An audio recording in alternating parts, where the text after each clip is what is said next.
was blind, but now I can. Yeah, calisthenics number 12. Yeah. Fly robotics. Bifocals, my only purpose is to feed the locals. I'm spreading love when I see you and gotta approach you. I see the goodness in you, I wouldn't John with you. I know you hustling for your family just to pay the fiscal. I see the God up in you, you bless your physical. While we navigating problems, the world is abysmal. Skip the one up, let's get it to the center. Your house is big as mine, we can always help each other. Affirmation smother, it ain't even cost me a dime to uplift my brother. Yo, what's up, everybody? It's your man, Joe Corley. We back for another episode of Vulnerability is the New Sexy, where we try to blow the roof off the stigma around mental health and all the things that make you who you are and giving you the power to live authentically. And today we dive into a topic, that's kind of nuanced. I know people have a lot of strong opinions about this, but we're talking about non-monogamy and non-monogamous lifestyles. And I learned a new term in the in backstage, ethical non-monogamous lifetime. We're going to talk about what that means in a minute. And I got this idea from, watching a clip on Instagram of Neil talking about how he just, can't do right with the monogamous lifestyle. And, I'm going to be transparent. My friend Charita, all my clips are of men talking, and she has an opinion about that too. So we're gonna dive into that today. We got my longtime friend, Charita, here to talk about it. And, she brought along one of her friends who is now my friend, Thomas. And we a couple people dropped off on me at the last minute, but you know how that goes. We're going to rock and roll. Some people might join us in the middle of this thing. We're going to find out. But how y'all doing tonight? I'm feeling good, yo. It's right before the holidays, in the spirit and the energy. We here. Okay, good. How you doing, Charita? Absolutely. I'm great. Christmas is my favorite time of the year, so it's Christmas Eve, so I'm feeling good. Y'all ready for this? We're going to explore some deep connections tonight. This is just another Tuesday for us. Right? We talk about this. We live it. So we're good. This is just another Saturday night on our group chat, yeah. Yeah, we're gonna be fine then. All right, well let's roll this clip of Dio. And let's let y'all know we got about already starting out, we got about 100 people in the room ready to listen to what y'all are talking about. That number's steadily going up. But let's start by rolling this clip of Neo and we'll go from there. That is not the clip. That is just a poster. Where is my clip? Excuse me. Here we go. And I realized that everything is not for everybody. I know you've heard that said before. Yes. It is some of the truest that anyone has ever said. Everything is not for everybody. Okay, society tells you that you're supposed to be with one person. You get married and y'all supposed to be together forever. I am not shitting on marriage. I am not shitting on anyone who has figured out how to make that thing work for them. Mm-hmm. Again, everything's not for everybody. Monogamy's for you. Mm-hmm. It's not for me. I realize this. I know this now. And it's like a weight lifted off my shoulders. I realized I spent so much time lying and trying to be somebody that I wasn't for the sake of somebody else. Mm-hmm. It's complete and utter time wasted when I could have just been exactly who I am, said exactly what I want, exactly how I'm rocking, exactly how I'm not, and then waited for those people to gravitate to me. Because that's my reality now. That's my reality now. I don't have to lie anymore. And I'd be damned if I ever go back to that person that needed to lie for the appeasement of somebody else. I'm not that.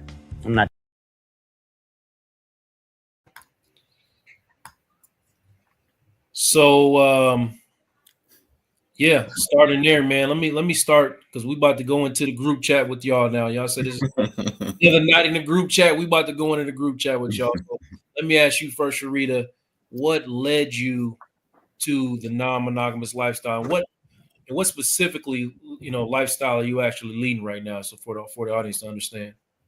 So I'll tell you, I'm not really a fan of the terminology lifestyle. I'm a polyamorous individual, and I have been non-monogamous since high school. And so it's not like I picked up one day and decided I'm going to be a vegan, but I could go back to eating meat. This is just who I am. It's how I love. I just remember being in school and girls having little catty arguments about this person talking to this person. They would be upset about it, and I didn't care. And so I just was like, well, you can love multiple siblings, multiple best friends, multiple parents. Why is it something different with this one particular relationship? Okay. All right. What about you, Thomas? You nodding your head in agreement. How you feel? Actually, I have a little bit of a different story. I kind of was introduced to non-monogamy a little bit later in my years, probably about my early to mid 20s. I was introduced through swinging before I found polyamory. And so actually my wife was the one who brought the conversation to me and was like, yo, she had an encounter. She was like, yeah, I want to explore this a little bit more.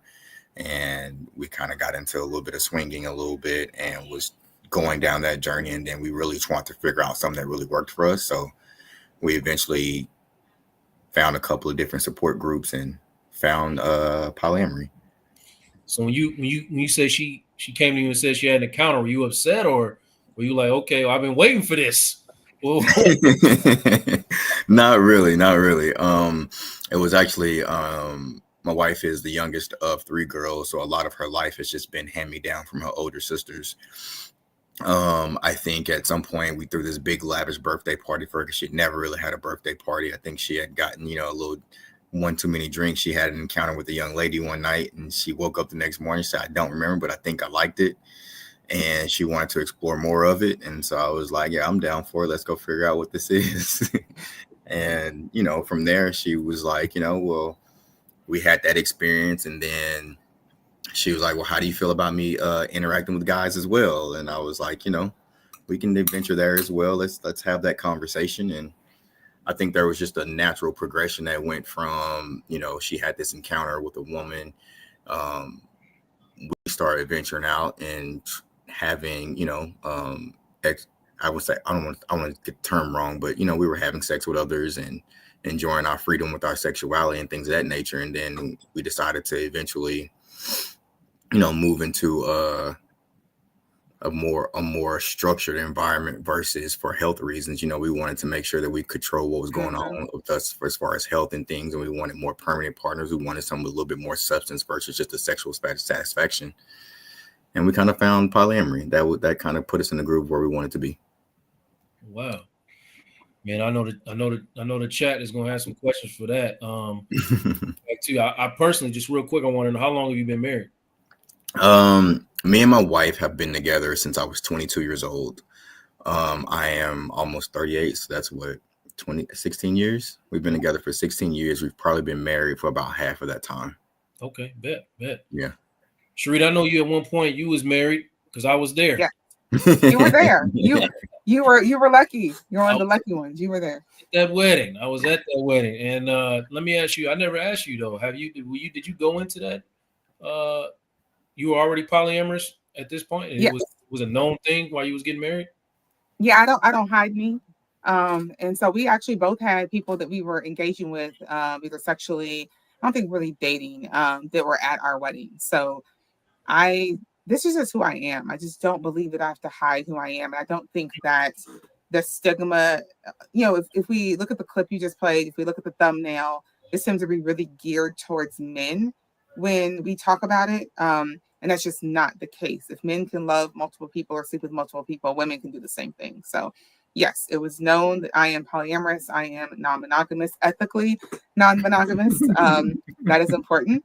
And if you're going to be with me, you have to understand it's just who I am.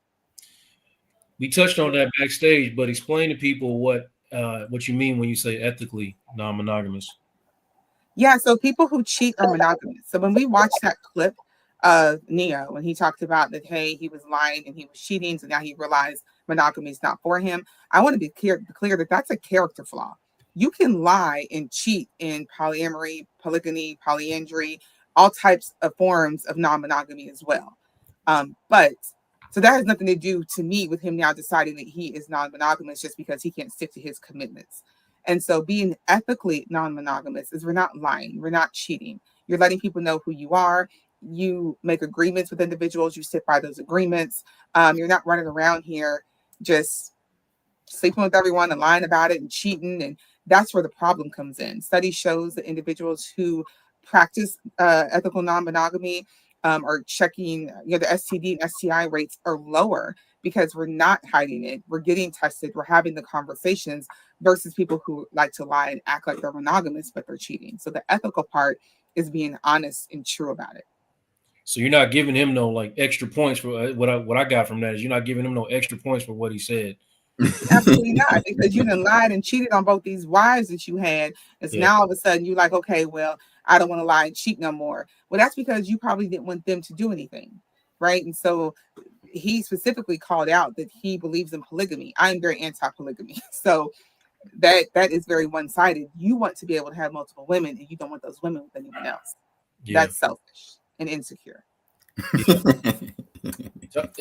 Thomas, you feel like you can explain it, because people don't understand always the difference between polygamy and polyamory. Do you feel like you can break that down for us? I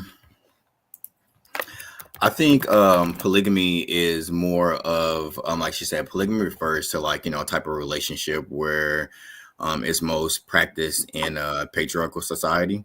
I think polygamy, or I'm thinking polygamy, where it's such like it's multiple wives. There is also a version of polyandry where you would have a woman who has multiple husbands, and then you also have group marriages where all individuals are kind of intertwined and engaged with each other.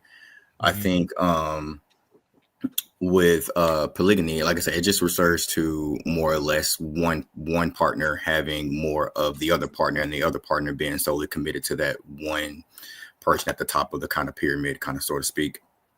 Okay. In my opinion. Polyamory is centered around multiple loves, right? So with polygamy, polyandry, the center is marriage, and there's one person married to multiple individuals. In polyamory, it doesn't have to be centered around marriage. You can just have multiple partners. So you said polygamy and polygamy.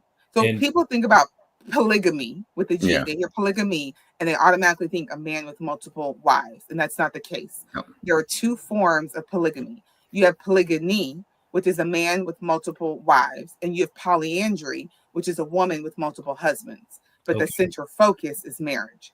Polyamory, the focus does not have to be married. You can be married or you cannot be. Okay, but it's more polyamory is more, you said, multiple loves. So you have multiple. More about the relationship building, more about the connection, the bond with an individual. Like it doesn't necessarily like your end goal doesn't necessarily have to be married, or it's just whatever feels right for you and that individual, whatever boundaries and connections and adventures that you and that individual decide to take upon together. As long as they're like you were asking Charita to kind of like define ethical non-monogamy. And for me, it like, I think of it as there's consent, there's communication, there's respect, and there's transparency. Like as long as you have those four pieces, then everything else just kind of flows very well. And I think within polyamory, like I make sure I provide those four qualities for all of my partners. And in return, you have the availability to sign up for this or you don't. Yeah. I hate to sound so raw, but like for me, it's like, I will tell you exactly who I am, where I come from, what I want, what I desire, and what I need from a relationship, what I want from the relationship. And then hopefully we can either you can say, okay, hey, I want to engage in this endeavor with you, or you won't. Yeah. I think it's the same in all relationships. It's a committed relationship. Yes. So however many relationships you're in, that's a committed relationship. Like, and explain, Charita, how you can be polyamorous and unethical about it. So let's say I have a relationship with an individual and we make an agreement that before we start engaging sexually with someone else, we let them know. Or we make an agreement that, hey, if I enter another relationship with someone else, I'll let you know. Well, if myself starts engaging sexually with someone else and I haven't honored that particular agreement I have with them, that's unethical. If I'm cheating because I'm having sex or dating people and they're not aware of it, that's unethical. If I made an agreement that I won't wear purple shirts with that person, right? This is an agreement I made, and I wear purple shirts on my date with the next girl I go with. then I'm not being ethical because I violated an agreement. So it's really about being true to your word and not sneaking, not hiding, just really being true. Yeah. Thomas, when you decided to engage in this lifestyle, would you get pushback from your family or your circle, or? I think me and my wife's approach to it was different for both of our families. Like her family is a little bit more deep rooted into their religious upbringings. And so, trying to explain to them that we were trying to break outside of the norm that kind of went against some of the things that, their religious teachings kind of taught them was kind of like, maybe we should shy away from these conversations with them, But then, of course, on my side of the family, I think my family was a little bit more accepting and they were a little bit more free flowing. It was just like, hey, as long as this makes you happy, if this is what you want, then just kind of adventure and go through life as you please, as long as you're not hurting other people. Then I think my family was a little bit more open. Again, like I said, my wife, I think there are certain friends and families that we have that are still aware, that still know. But for the majority of the part, my wife's family is kind of still in the dark about our lifestyle or our love style. Oh, really? Okay. You decided to join this public show. Right. Listen, though, I live my life through like with the veil lifted. You know what I mean? I am of the belief that like if you find out, you find out. I really don't care. Okay. So you're not hiding. You just ain't. Not at all. I just I steer clear of certain conversations when I'm around her family. Okay. I steer clear of certain topics, but for the most part, if you see me and I'm out here and I'm living in these polyamorous streets, then I'm not going to shy away from it. This is who I am. Yeah. A lot of people look to these situations and, they don't understand it and they're looking for like a super traumatic childhood or something like that. I've been in your home. And your parents have been married for they've been together like more than 40 years. Committed to just the two of them, you know what I mean? So you saw this example of this marriage your entire life, right? How, so like, I guess I'm asking what people like, how do you get from that to where you are? Listen, so I love my parents, right? So I'm 41, they've been married 42 years. They are amazing people. They were both Marine Corps. They met in the Marine Corps. So I was raised in the military. Very, very strict environment. I still am who I am. And so I'm also queer. And so they knew in high school I was dating girls. So I remember having a very specific conversation, maybe in my 20s. And I was like, hey, just in case, because people were like seeing me out with different people. And I was like, my parents are in church. My mom's on praise team. My dad's a deacon. They are Christian through and through. They already got a queer daughter. And I was like, just so you know, I'm also polyamorous. And it was like, what is that? And when I explained it to my mother, she was like, oh, yeah, I couldn't see it any other way. Just like I knew you like girls, I can see you being polyamorous. So they're just very, very accepting. I was joking with my father about this podcast and how much I didn't like the thumbnail photo being a man with two women right before I got on. And he was like, well, make them change it. If you don't like it, they need to change it. Like they're super supportive. So I think that it doesn't have to be something negative that makes me who I am, the way I choose to love. I was no childhood trauma, raised two parents, are still married. We have a great relationship. We good. Yeah. That's incredible. I want to take a second here to welcome to the stage my friend, my partner, my dog, the goddess Athena. She's here. Yeah. who has agreed to join me. As always, I have a good time when she's in the room. And she does not live this lifestyle, but she gonna bring some flavor to the conversation anyway. Oh, I'm bringing all the flavor. First of all, who on the panel lived this lifestyle? Raise your hand. Was that a lifestyle? This is how I live. I am. This is who I am. Myself. So you guys are polyamorous. Not a lot. I need to check myself because you said the idea that. Yeah. Charita, you're polyamorous. Yes. And Thomas, you're polyamorous or polygamous? Polyamorous. Polyamorous. So Yes, okay. Ma'am. All right. Cool. All right. Go Thomas, ahead. let me ask you, man. How did you see any benefits in your like mental health when you kind of like submitted, I guess, to who you are. I know Charita felt like she's been like this her whole life, and it's in her DNA, it's in her makeup, it's who she is. But you had to get here. I'd say this. My journey, I like to lead with this. I think polyamorous, I think there's a good part and a bad part about being polyamorous, or just ethically non-monogamous, period. I think the good part is you get to learn how to manage your emotions. I think the bad part is you get to learn how to manage your emotions. Like, it is a double-edged sword when you're sitting down and you're trying to figure out how to, like, why you're feeling things that you're feeling.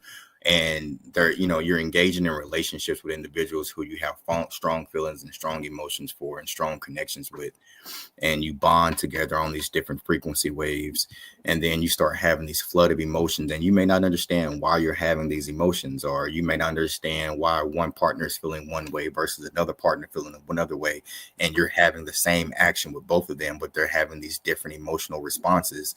And so I think, for me, embracing non-monogamy was like, it was very impactful for me, because it made me sit down, slow down, really figure out what I wanted out of relationships, really figure out how to go through a relationship, and really figure out how to build a relationship with someone, and be able to listen to how they want to be loved and what they need to be loved, versus just doing what I've always, heard from my friends, or what I've picked up along the way, or what you see through whatever societal programming that's going on, Yeah.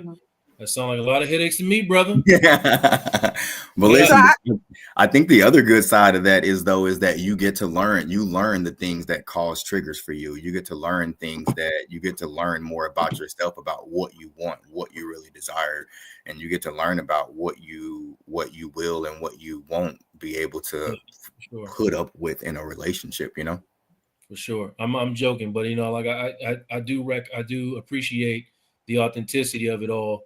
I just be thinking about, like getting multiple Donna Marie Corleys, and I'm like, that's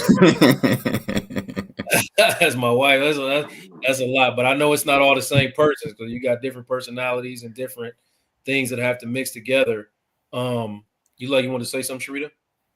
Yeah, I definitely would say that one of the benefits is the self-work you do, right? If there's something that's going on, I do feel like individuals who are in plural relationships take a moment and do some of their self-work before they're putting it on their different partners. If I have multiple partners and partner A has upset me, I don't want partner B, C, and however many come to have to feel that and endure that, right? So let me take some time, let me center what's going on. Why am I feeling that? I think there's a lot more self-work and conversation we do. And then kind of to Thomas's point, I think a lot of individuals go into relationships and they're doing the same thing that they've been doing. But if I have different partners, I think I take the time to really figure out what makes this one smile. What is a trigger for this individual? What is setting to this one and not this one? And so you're really taking the time to get to know your partner. And I think we're more so personalizing that relationship. Yeah. And so that in itself, I think, comes with some peace of knowing that, this relationship, what I'm doing with you, I didn't do with the last partner. Yeah, I'm making a point to highlight some of this stuff, because not only am I I'm your friend, I am also a therapist who counsels people in this who live this way. I don't know what to say now. What do I say besides lifestyle? What do I say? So, I mean, it depends, right? So some people are polyamorous. Some people say it's their love style. They use different terms. I am just a polyamorous individual. So I'm gonna say love style. That's good. I'm gonna stick with that. I counsel people who have this love style. You know what I mean? So I know that it's not all peaches and cream all the time. Like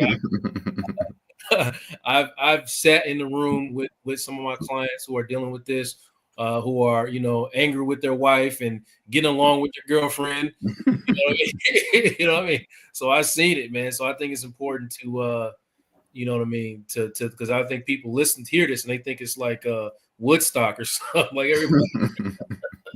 But think about that, right? You're in the room with someone who is upset with their wife and okay with their girlfriend. You may have a situation when you're upset with one child and okay with another. You may have a day where, God, my brother made me upset, but I'm cool with my sister. This is not the only relationship where you have some conflict, where you're having to, manage conflict in one space and still maintain the peace you have in others. So why is it deemed so different? Yeah. Athena, you sitting there nice and quiet. And it's not like you. Is it? It's not like you. It's not like Let me you. bring the mic up. I like to listen.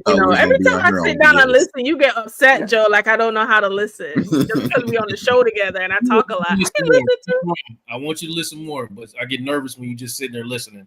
So, talk to us. You get nervous when my eyes get like Chinese, huh? That's when you get nervous. My eyes get. Okay, so I've known of friends who have explored different kind of love styles. We're gonna use that term today. Different type of love styles, right? I've had friends who bisexual, we polyamorous, and we gallivanting or whatever. My issue with that is, listen, I ain't trying to share no Gouda cheese with nobody.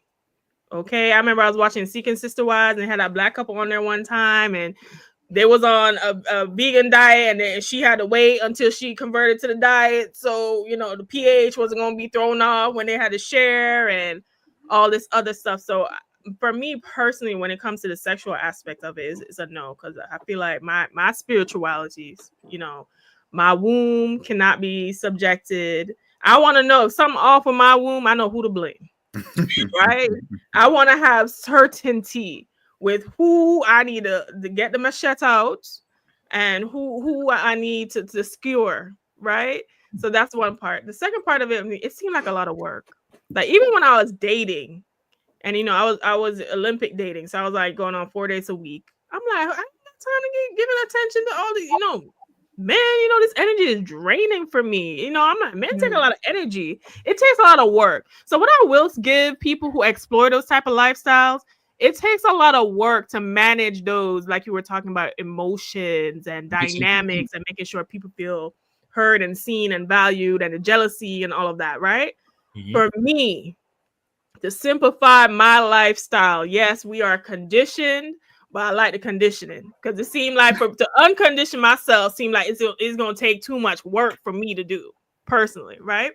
Now, with the polyamorous thing, right? Maybe I could possibly explore it if I just had a bunch of different boyfriends and I just didn't have to have sex with them and they just buy me stuff and do what I want. Then that is a situation where I feel like it could work out for me personally. I might be open if that's a situation I could arrange, but that ain't gonna happen, because once parts happen. Yeah. Once parts touch, once the peach and the eggplant come together, it's a whole nother game, because all those emotions and all that other stuff take over. And I don't want to make all the boys jealous, because I love y'all all the same, right? That's what y'all be saying. Everybody get the same love. No, love all the same. We don't say that. No. Okay. All right. So that opened another can of worms. I'm gonna ask some questions. Okay. Everybody don't get the same, actually. Everybody questions. This is not at all. Okay. So this is another problem. Where am I at in the hierarchy? So because I can't be in the bottom, I gotta be on the top. So you want to bring other people in that could possibly mess up my rank? Is this too much? Is that too much? All right. So I think there's a difference between what we see on TV with polygamy, polyamory, which is for views and shows, and what actual people are doing with their lives, right? Okay. I think it's very important for people to know if they are non-monogamous. If they're not, please stay away from us. Because what happened is people come to explore the lifestyle. We are real people with feelings. And so you come over here and you date a little bit, and then you start falling for someone, and then their other partner is jealous and upset, so they can't be in the lifestyle anymore, and you just leave this person hanging. We're not a science experiment. So read your books, go to counseling, take your quizzes, and do all that work before you get in the group and get on the app and say you're trying to date somebody. People not gonna do that. That's why I don't date newbies. People, they're not gonna do that. That's like when the lesbians say like they don't want the girls who are just like bisexual because they're experimenting and whatever, and they just gonna go back to a man. People not gonna do all that self work and try to figure out this for them. They're gonna dive right in and experiment with you. That's what people do. That's why I don't date newbies, because you're not gonna experiment with me. You don't know that they won't. There's a whole group of people that are doing this, that are taking their time to do it the right way. Mm-hmm. And there are people who are not, which, can be weeded out rather quickly. That was definitely me. So you was doing it right way, or you just jumped like I said, in? I definitely. What's happening? Is what? So you just jumped in? Give us. So like realistically, I think my introduction was, like I said, my wife brought the topic to me. My wife wanted to explore this ethical non-monogamy journey, and we started out in kind of like the swinger environment. And so it was just like, all right, like we didn't plan this. We didn't say, hey, let's go do, like, I mean, we said, hey, let's go do this together, but we didn't really read any books. We didn't do anything. And I think that was a big error for us in the beginning as well. Because we went through a lot of trials and tribulations trying to figure out, okay, how do we course correct? Because we're just out here doing whatever. And I could be doing whatever that felt good to me, and she was doing whatever was feeling good to her. And we could be on two totally different paths. And so it took some time for us to come back together and sit down and be like, all right, look, we need to have a real good understanding about what it is we're doing, what it is that each one of us desire out of this, and what it is that we need from each other in order to be able to successfully have other partners introduced into what we were doing. Like, we had to know how to love each other first. And so we took a time out and figured out how to love each other before we could start to really introduce ourselves to other partners. So Thomas, what's the rules now? What's the rules? Since you said it took some time to figure out and all, what between you and your wife? Because the reason I'm asking, I've been approached before by a couple. Okay. Right? I've been approached by a couple before. They wanted to start me off with they invited me to a swingers thing. I was just like, am I putting up, what kind of energy I'm putting out there? Like, do I look like I know I'm cute or whatever, but I was like, I don't know. Listen, so I was like, what are the rules to sign up to be a part of the team? Like, because you're saying, what I'm assuming is you two worked out how some kind of structure for how this happens, right? I think the rules depend on what you and your I don't want to call them rules. I call them more like guidelines. It's the guidelines of it's the guidelines within what works for you and your particular partner. Like, what works for me and one partner may not work for me and another partner. I think there are certain guidelines that me and my partner had earlier in the beginning that we don't have now. Like, in the beginning, we had, like, when we were in this swinger world, we was like, yo, I think kissing is horrible. You cannot kiss another guy. You could never kiss another guy. That is so intimate. Like, why would you do that? Why would you want to do that?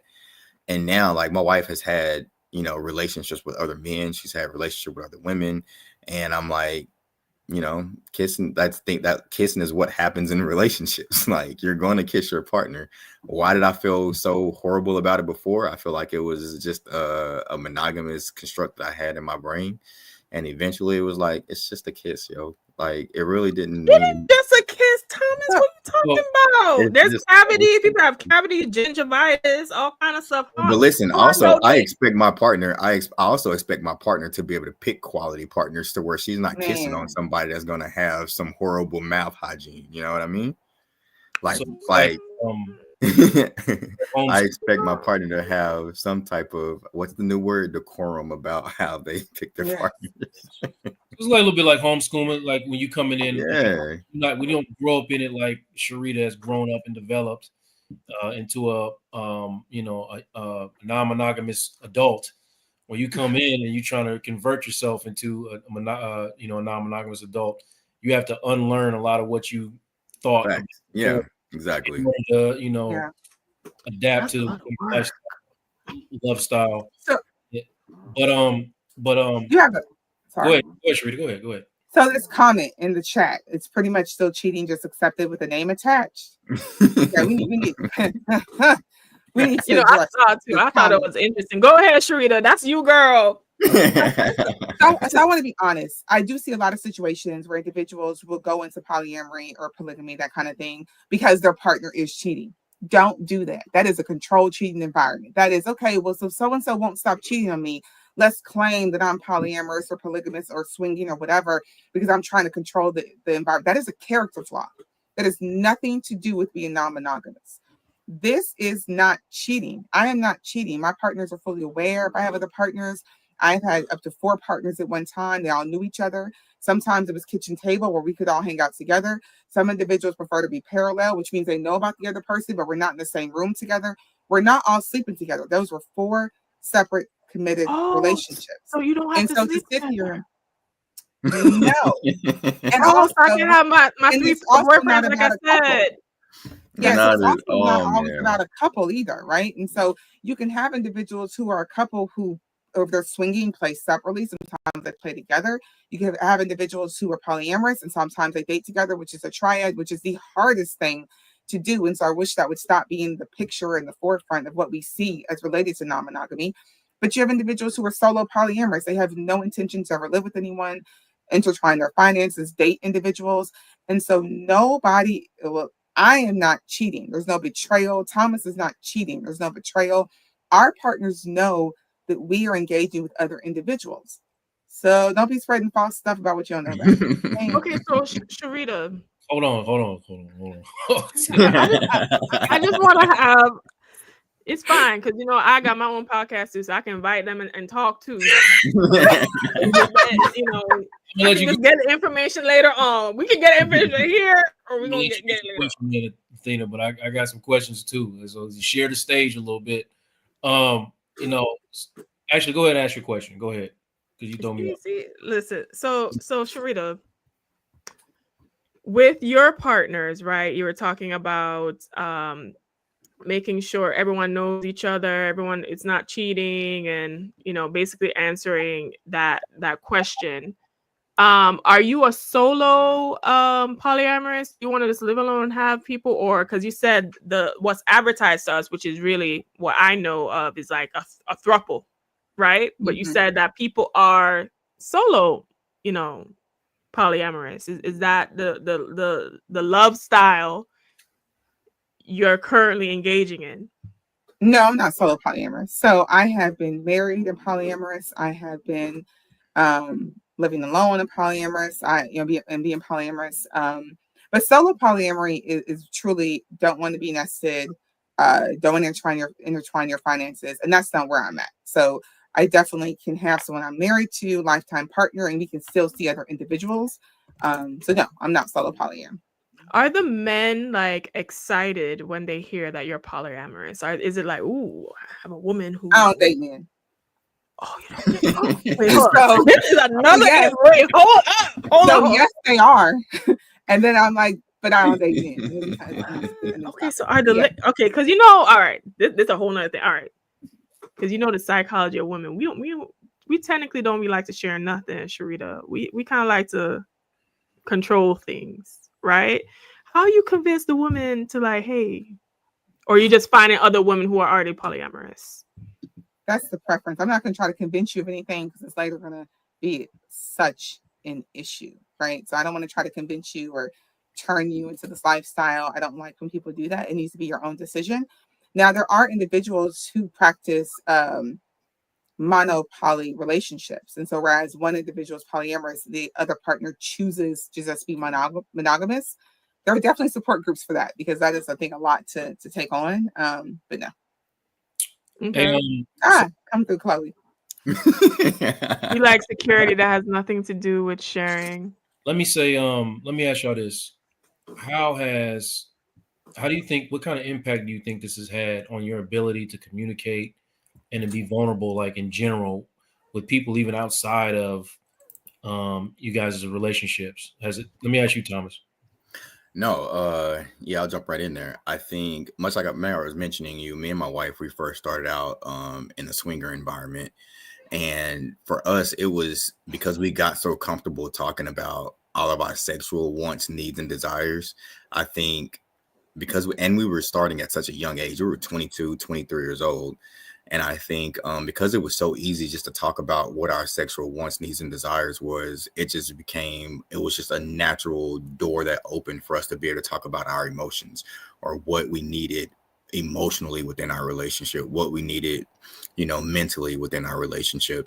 And then eventually, that opened up another door. It's like, all right, cool. In order for me to be able to tell you what I need mentally and emotionally, I have to be able to understand my own mental and emotional needs.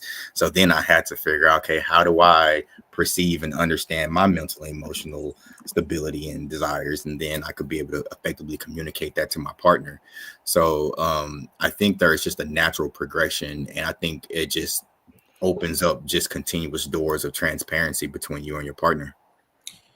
Okay, I received that, and this Like is if I can talk to my wife about, bending her over backwards over the couch, then I can tell her, hey, you said this one thing and it kind of made me feel a certain way, or it kind of emasculated me a little bit. I feel like I should be able to have that conversation with her in order to be able to, not necessarily in order to be able to keep that line of communication open, in order to keep that transparency open.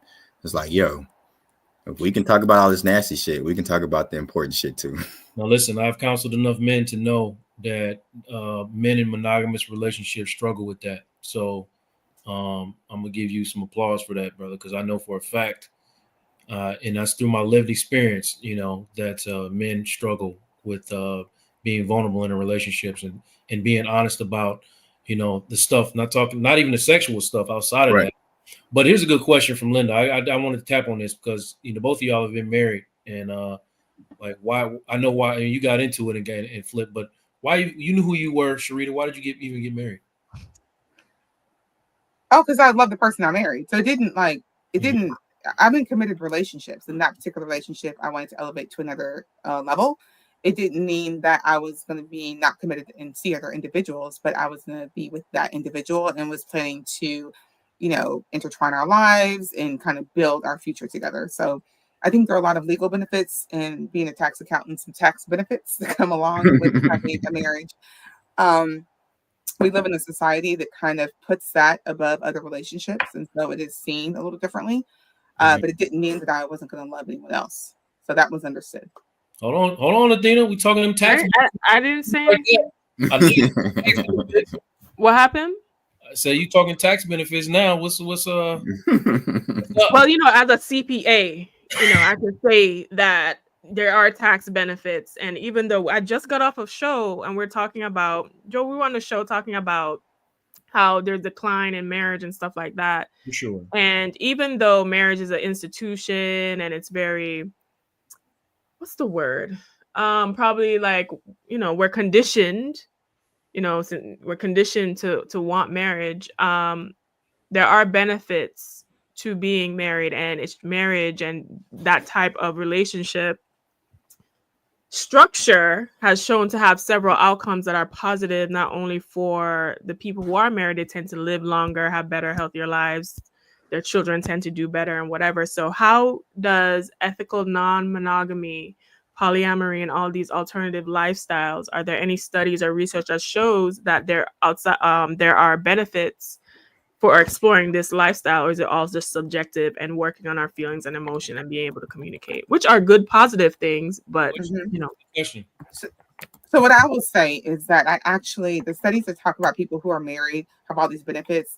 I actually have read a couple of them, and I actually feel like it's individuals who have long-term committed partners. If I have someone I meet in my 20s, we have children together, we build a business together, we have finances together, we are growing together, doing whatever. If we're not legally married, that certificate or piece of paper doesn't take away all the benefits that someone else is getting by being legally married. So I actually think the benefit itself is having that consistency of a partner. In polyamorous situations, you have more people around and more loved individuals around. And so I think that depending on how you raise children, whether it's a monogamous situation, whether it's a polygamy situation or polyamorous, having more children it's not a problematic to have more people to love, right? If everyone decides to nest together and you have more income in the household, you have more disposable income in the household. So I've seen individuals who live that way as well. I think we're in a period where more people are now being more open about it. And so we'll start to see some of those long-term studies that we just haven't had the benefit of seeing before, because the only correct relationship that was recognized was being legally married. If you were just with someone for a long period of time and doing all the things, but you weren't married, you were shacking up, and people were still looking down on you, and you weren't being invited to those studies. I think the studies are biased. What's the term? Well, you know, all 20% studies have bias of depending all on studies who's are being wrong. paid to run the study, who the actual subjects are, and things like that. So there's an element of bias in all studies, right? But they try to do eliminate as much as possible, you know, with the subject matter in the pool and the standard deviation of that. So Thomas, quick question. So you have a wife. You're married, right? You're married. Yes, ma'am. You have a wife, right? Do you because polyamory, like, is it only women that you seek, or do you explore men too? No, I only date women. You Yes, only ma'am. date women? Okay. And as far as and then Joe, you can take over. Sorry. But as far as LGBTQ, is polyamory a part of the plus, or is it just a whole separate thing by itself? Is it just like That's my question. Charita? Yeah, I think that's a good Charita question. That's a Charita Sexuality question. and relationships are completely different. You can be monogamous and also be part of the LGBTQIA community. I call it the alphabet mafia. So my sexuality does not dictate the fact that I am polyamorous. And so I think there's a lot of confusion in that. And so people think that all women in these lifestyles, love styles, whatever you want to call them, are bisexual, and that is not true. There are a lot of heterosexual women who are, you know, swingers, polyamorous, you know, some kind of ethical non-monogamy. There are a lot of lesbian women and lesbian men and straight men. And so our sexuality has nothing to do with it. They are separate. So what you're saying is that if you are polyamorous, that doesn't necessarily mean you are queer. Correct. Exactly. Okay, understood. I think people. Like They're telling me I can have most of the women that I date are probably primarily straight. Okay. Oh, and when you drop that bomb on them that you're a polyamory, because I'm sure they have like stars in their eyes, thinking that you're gonna be the one, honey, and they don't know that they ain't gonna be the one. So when you let them know, listen, I'm polyamory, what is their response? What's their response to that, Thomas? You kind of, it depends. You kind of get mixed. You kind of get a mixed feeling. It's the same. I mean, I feel like when you out here in these streets dating, you gotta know what the puddle looks like. You know what I mean? Like Lord, you're gonna run into. You're gonna run into a little bit of everything. I think dating is dating these days. You know what I mean? You're gonna find somebody who may be into what you're into. You're gonna find somebody who's not into what you're into. You're gonna find somebody who's cosplaying like they into what you're into, so they can get to the crib. You know what I mean? But I think for the most part, you know, there's this huge misconception that I find when I'm dating women, is that they say, "Oh, well, you have someone at home. Like you could never fall for me, or you would never love me the same." And I'm like, yo, that's totally wrong. Like even though I have someone at home, the relationship that I have with my wife is not the relationship that I would have with another partner. And if I'm committing myself to you, I'm taking the time to learn what it takes to love you. I'm taking my time to figure out what your triggers are. I'm taking my time to figure out what it is that you need in order to be loved the proper way. And I've spent all this time and invested my time and energy into you that you require and that you need. And then for whatever reason, you know, we get 6 months down the line and you say, well, I can't do this no more. I'm out. I'm like, yo, I just spent 6 months of my life invested into you. Yeah. You know what I mean? And then I'm sitting there stuck with, it's the dating pool. So it's like, dating streets cold. That's why I say sometimes when people try to like differentiate between ethical non-monogamy and monogamy, I'm like, yo, the streets is the streets, yo. You're going to get a little bit of everything out here, and you just on a journey to find the people that you mesh with properly. The streets is the streets. Put that on the t-shirt. Okay, so this is my question. Hold on 1 second, Athena. I have a follow-up question to this. Y'all, you know, earlier you said something about newbies and things like that. Like, what do you say to someone who is wanting to explore the polyamorous love style, when it sounded like you weren't very welcoming of new people? But what if somebody's really curious about getting involved?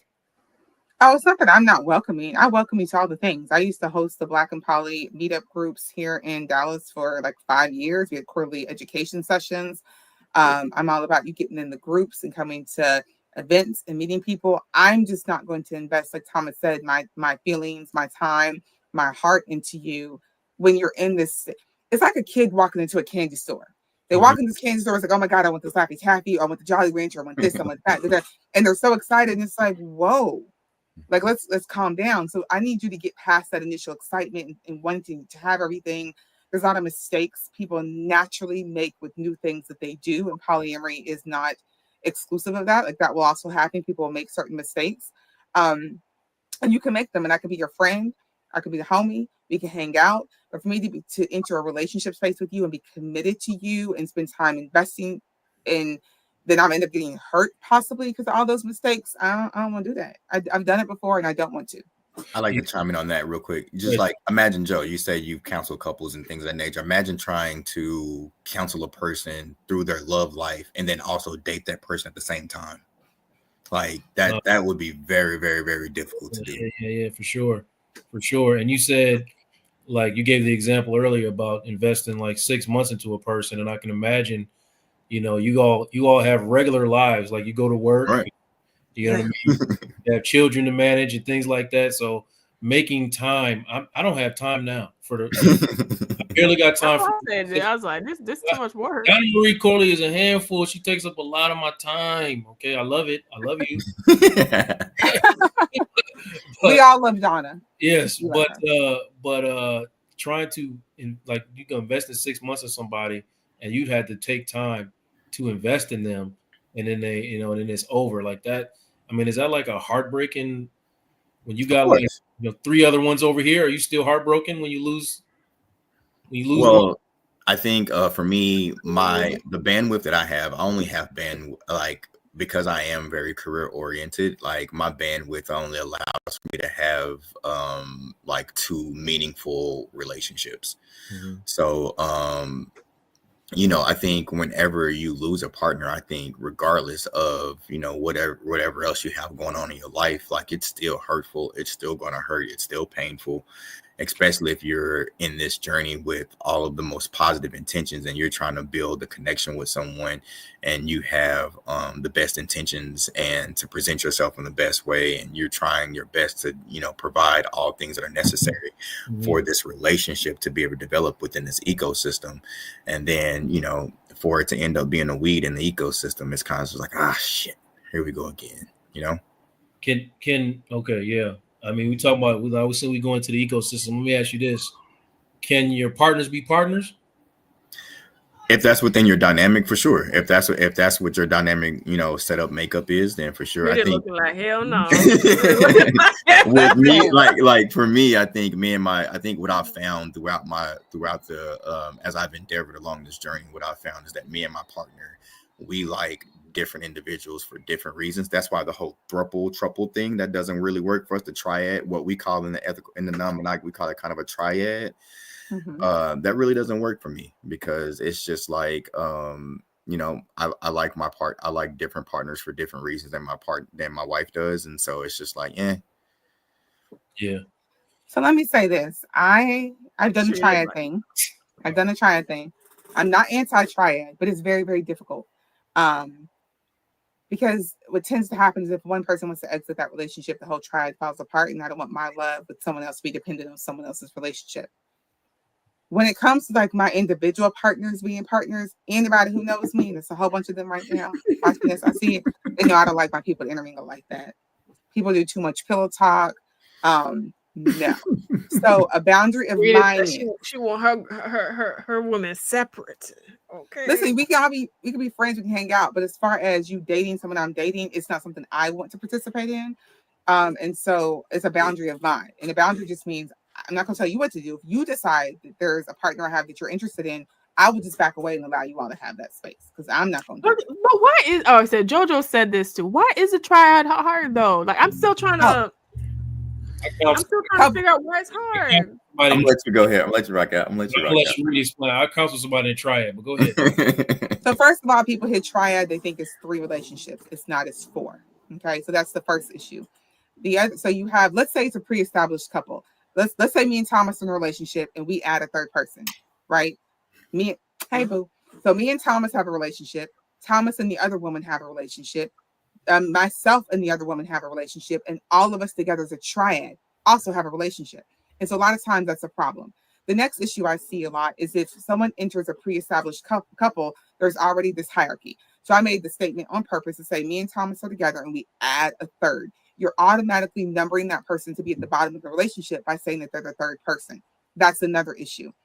People don't fall in love with people at the same rate, right? And so if you're together in a triad, let's say the girl is vibing more with Thomas. If I'm not, very emotionally intelligent and in tune with what I'm dealing with, I can very much watch Thomas and this other lady get more connected, fall in love at a quicker rate, and I might start to feel like I'm a little left out, right? And so that could be problematic. And maybe me and Thomas live together, so now it's starting to cause issues within our home. Like there's just a lot of issues. Another issue I see, especially with the pre-established couple that adds a third, if you will, they have each other. They want to do things on their own time, but they have this other single woman who may live somewhere else. They don't want her dating anyone else. They're always doing things together. She's not getting individual time. There's a lot of restrictions they're putting on her. Or you have the situation where the individual who was quote unquote added feels like, well, there's two of you all, so you should be paying for everything. And so you should be catering to me and I get the princess treatment. Oh, that's just too much for me. But I mean, it's difficult, but it's possible. Okay, so because this was a question I have for Thomas, but Charita, you can chime in too. No, let's go ahead. You're saying that with your wife, right? And the other person that you're with, the love is the same. Are you contributing to the bills the same with the other person? Because you live with your wife, right? Yes. So love. I'm sorry, go ahead. Continue. So is the treatment and all that stuff still the same? Because you're doing more in the relationship with your wife than the extra.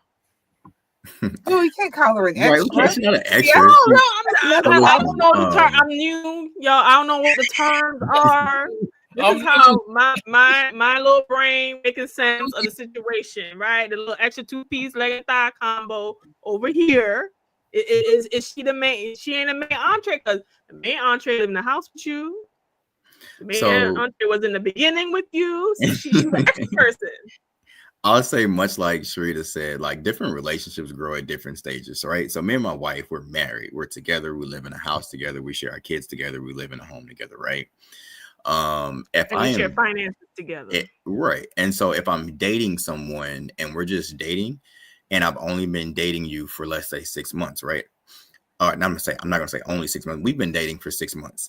If your boyfriend, just like monogamous relationships, if your boyfriend or your girlfriend call you after 6 months asking you to pay all their bills and everything else, what you gonna tell them? You're gonna be like, I don't think we there yet in this relationship, right? We ain't quite there yet. If you call me and you tell me, yo, I got a flat tire, I need you to come grab my flat tire, I'm gonna hop in the car, I'm gonna drive over there and I'm gonna change your tire for you. If you got a rat running around your crib, you need somebody to come over there and take care of that for you, I'm gonna come over there and take care of that for you. If you sick and you need somebody to come run to the grocery store for you, you need somebody to come cook you dinner, I'm there for you. I'm taking care of everything on the level of the relationship of where we are.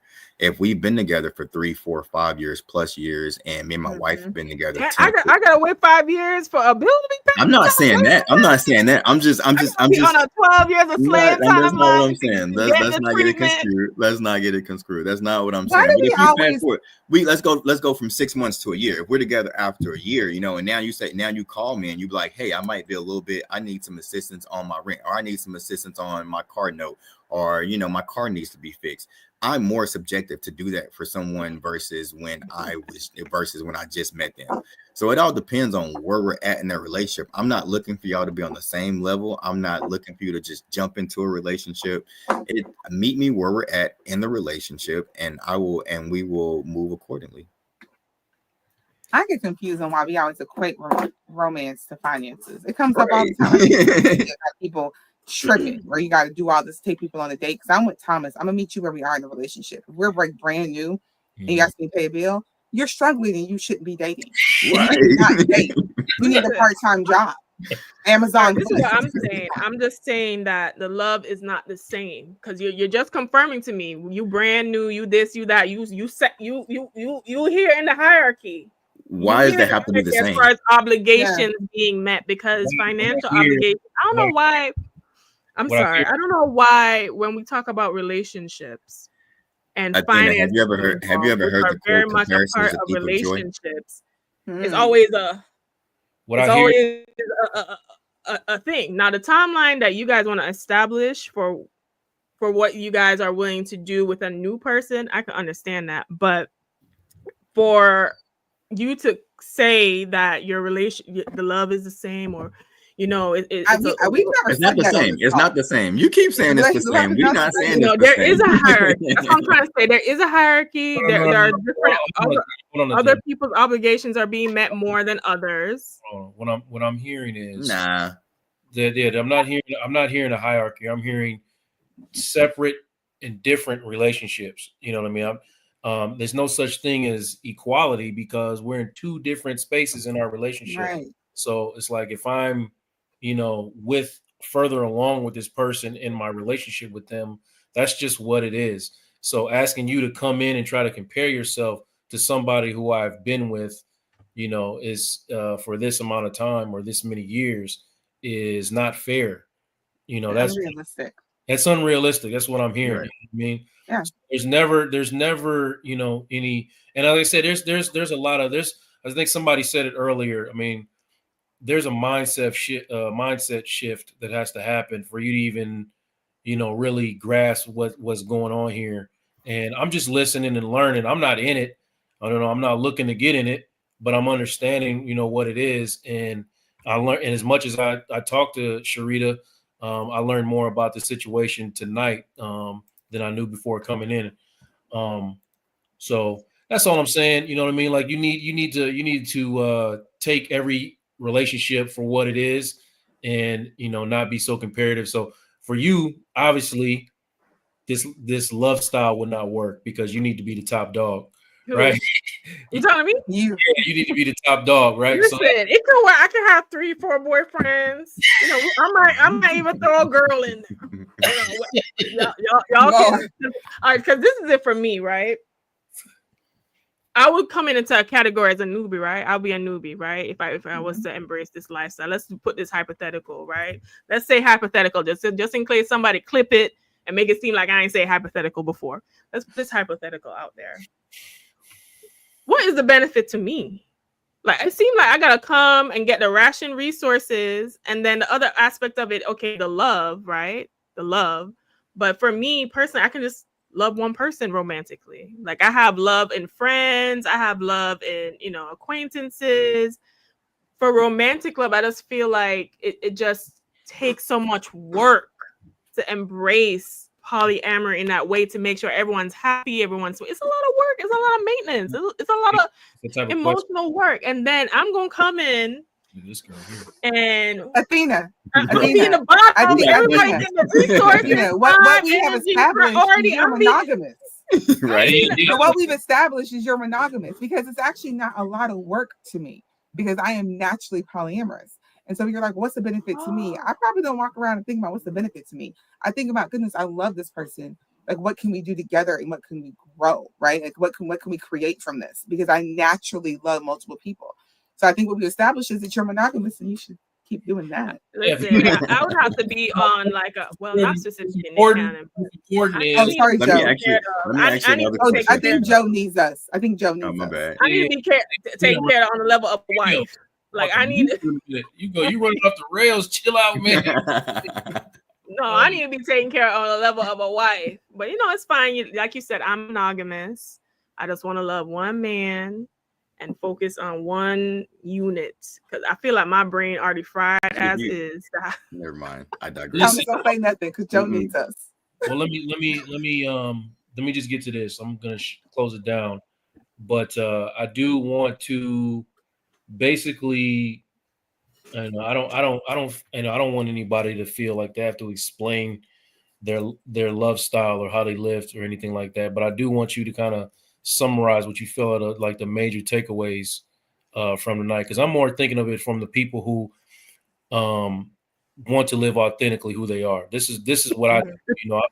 I'm not here to pass judgment on anybody. Like there's somebody out there who's thinking about dipping into this lifestyle and right now they're living a life unauthentic to them, and it's challenging to their mental health. So you know what I mean? That's more about what I'm on right now. And so I want y'all to kind of talk about in your closing thoughts what somebody needs to consider before entering into this lifestyle, and what are some of the things that that would be helpful for them for their mental and emotional preparation for dealing with what's about to hit them. Charita, why don't you start?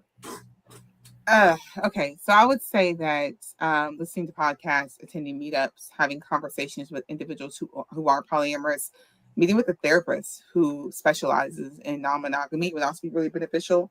So I think they can have kind of guide you and have conversations about some of the things that you may expect that you hadn't thought of. Dating or interacting with any individual outside yourself affects your mental health. It's not specific to being non-monogamous. It's not specific to being monogamous. Even individuals who are monogamous marriages always say being married is hard work and you got to constantly work at it.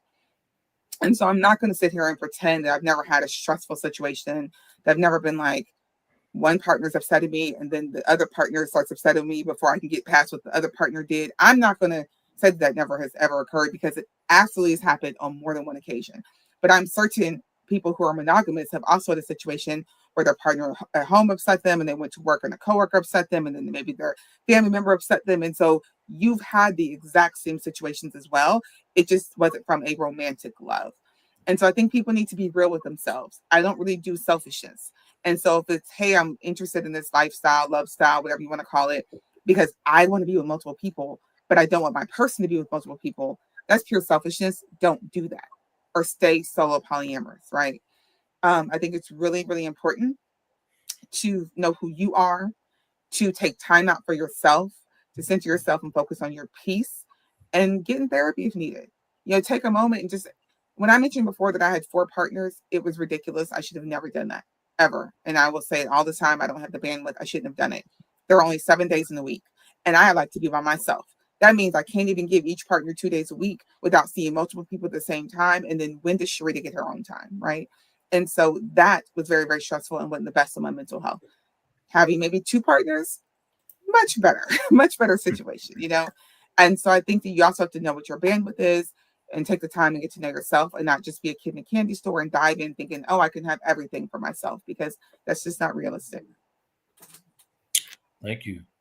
Thina, anything you want to leave us with? Like anything Yes. tonight? I would like to say I love having Thomas and Charita here, and I would love to connect with you guys further for my own personal education. I learned a lot tonight. But I'm selfish.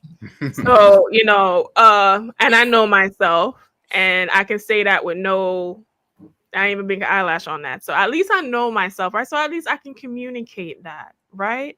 I do think that it's just a lot of work. Like, that's just my thought around it, period. It's just a lot of work. My ego is too big to be sharing nobody else. Like, maybe I can have other people, but you can't. And I know that sounds very selfish, but that's just who I am. And what I will say is I appreciated Thomas and Charita's sharing their story. I think it was very enlightening. I think it shows that in that kind of lifestyle, with them doing that level of work, that it does help them to be more emotionally intelligent and understanding and communicative as people. I would say that are probably benefits that I clearly see from engaging with them tonight. And hopefully, I didn't come too hard. I just express how I express. But for me, monogamy, especially, finances are very important in a relationship to me, and I just can't see myself, rationing out nothing and being on the bottom of nothing either. So I think that's something that people should consider. Also, the Gouda cheese and all the stuff in these dating streets, and womb care and all of that as well. So those are some cons that you guys might want to consider, but I don't judge on anybody, and people are going to do it regardless. So it is what it is, but I appreciate learning so much from you guys tonight. Thank you. I didn't get it. The island gal. Listen, I'm about to Dutty wine in the Caribbean Sea. Come Saturday. Okay, I'm about to get my best life. Okay, we believe you, Thomas. What you got, brother? I'd say research and read. Learn about different types of non-monogamy. Learn about different types of relationships. Period. As we discussed earlier in the broadcast, there are different types of and different dynamics of non-monogamy, of ethical non-monogamy. So definitely figure out, what works best for you. If this is something that you decide to endeavor into, do your research, read first, and also know your why. Take time to explore why you're curious about non-monogamous. Are you looking for an emotional connection, sexual exploration, or something else? Like really understand what your goal is. And then I think if you have a good understanding of what your goal is, it'll help you communicate openly with your partner, if you have a partner, or your future partners. And also it'll help you be able to understand what your limits are if you understand what your goal is. So, do your research first. Understand that everything doesn't fall under one umbrella. And it's going to sound super cliche, but man, open, honest, transparent communication goes a long way. And that's not just necessarily in non-monogamy. That's in just relationships, period. Yeah. Yeah. Thank you, brother. I really appreciate this conversation. I can see that, we're going to have to do a part 2 at some point because, people is really live and active. And I'm pretty sure there's way more things that we can get into that we didn't fit in this 1 hour, you know what I mean, about y'all personal experiences, and then also about, everything else that you understand about this subject. But I will just say this in closing, like, if you are existing and this is the authentic version of you and the person that you actually are and want to be, living your most authentic life, and this person over here is the mask that you're wearing, pretending to be something that you're not. The further these two people get apart, the room grows for depression, anxiety, you know what I mean, and all the things that wear you out. So bringing this together, listen, I know one of these people very personally, and I know for a fact that problems don't stop. This is not I'm solving all my problems by being, non-monogamous. That's not how this works. But it's one less thing, trying to fit into a space that you don't belong in. And as a therapist, my only goal when seeing clients is to get them to live the most authentic version of themselves. Because when they don't, this is where the depression and anxiety comes in. This is where, they're going against their purpose when they're fighting their own peace. So ultimately, just be who you are and mind your damn business. That part. Please mind your business. Not mine. This obviously, if this ain't for you, this ain't for you. And there's nothing wrong with that. I don't think anybody said anything negative to shit on monogamy tonight. But just listen, I ain't doing no rations. Me neither. I'm not either. Listen, I ain't rationing out nothing. That's all. Listen, I love y'all. See y'all next week. Next Tuesday, we talking about porn addiction. I couldn't get none of them. Listen, I ain't gonna be here for that episode. I couldn't get nobody to join. Hey, you want to be on the porn addiction episode with me? Like, I will be sipping a drink on a cruise. Ain't nobody that damn vulnerable. That's what they said. Anybody that damn. I love a comment I just saw right quick, because you said nobody here shitted on monogamy, but monogamous people like to say something about non-monogamy. Yes, because you trying to let people leave the group. Of course, we gonna defend the group. Good night. Good night, y'all. See y'all next week. Salute. All right. Bye.